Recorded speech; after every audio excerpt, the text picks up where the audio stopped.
طریقۂ تقریر، طریقۂ تدریس کو سمجھنے سے پہلے ہم ذرا کسی تقریر پر توجہ دیتے ہیں۔ ایک تقریر اس طرح سے تھی کہ شہر میں بہت کچرا بھرا ہوا ہے، بڑے بڑے نالے، چھوٹے نالے، گلیاں سب کچرے سے جو ہے بھری ہوئی ہیں اور ان سے بیماریاں پھیل رہی ہیں۔ جب غور کیا تو پتہ چلا کہ جس ادارے کو کام کرنا چاہیے وہ اس طرح نہیں کر رہا، اور دوسری طرف عوام کا جو شعور ہے کہ کچرا ہر جگہ نہ پھینکو، مخصوص جگہوں پر پھینکو، وہ بھی نہیں ہے۔ اب اس کا طریقہ جو ہے وہ یہ دریافت کیا گیا کہ لوگوں کو سمجھایا جائے، اور اس کے بعد کچرا جو ہے وہ پہلے بڑے نالوں کو صاف کیا جائے، پھر اس کے بعد چھوٹے نالوں کو صاف کیا جائے، اور یہ کام مسلسل کیا جائے تو پھر یہ چیز جو ہے یہ ہوگی۔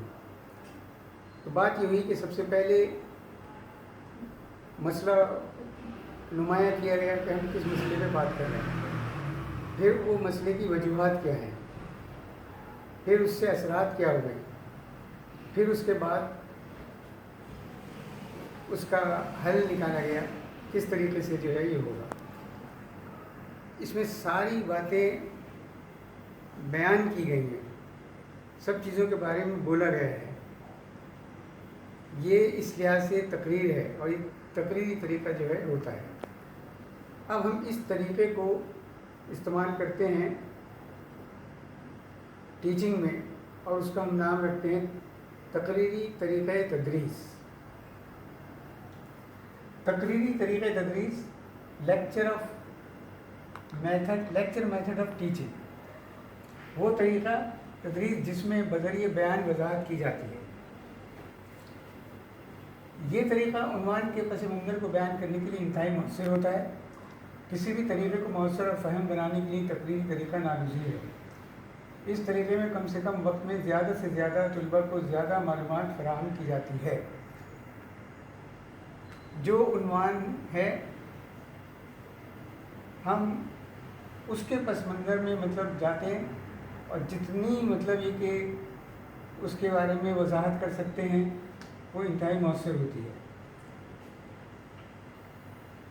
اس میں بولنا ہے، بتانا ہے، تو کم سے کم وقت میں زیادہ سے زیادہ بول کر وضاحت کرتے ہیں۔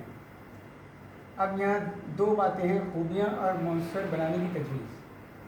اس طریقے کی خوبی یہ ہے کہ طلبہ کی بڑی تعداد ہوتی ہے، اس میں ظاہر ہے ہمیں بولنا ہی ہے، اور اس کے بعد طلبہ کی اچھی خاصی تعداد ہوتی ہے، اور کم سے کم سامان ہوتا ہے، کوئی ایسی زیادہ چیزوں کی ضرورت بھی نہیں پڑتی، سمجھانا ہوتا ہے، اور جہاں ضروری سمجھتے ہیں وہ لکھانا آسان ہو جاتا ہے۔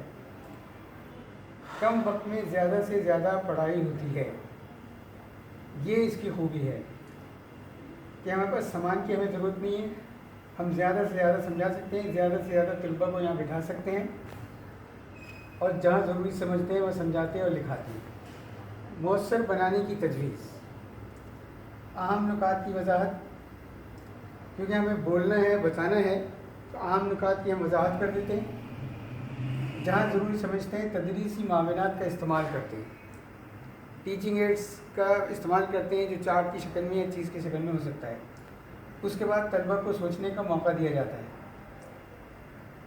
اور سب سے اچھی بات یہ کہ ہر طالب علم پر کڑی نظر ہوتی ہے۔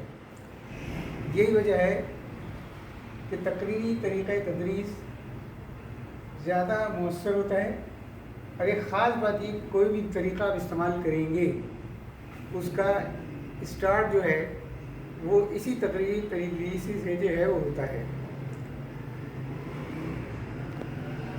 بس یہی چیزوں پر غور کریں آپ، ٹھیک ہے؟ تو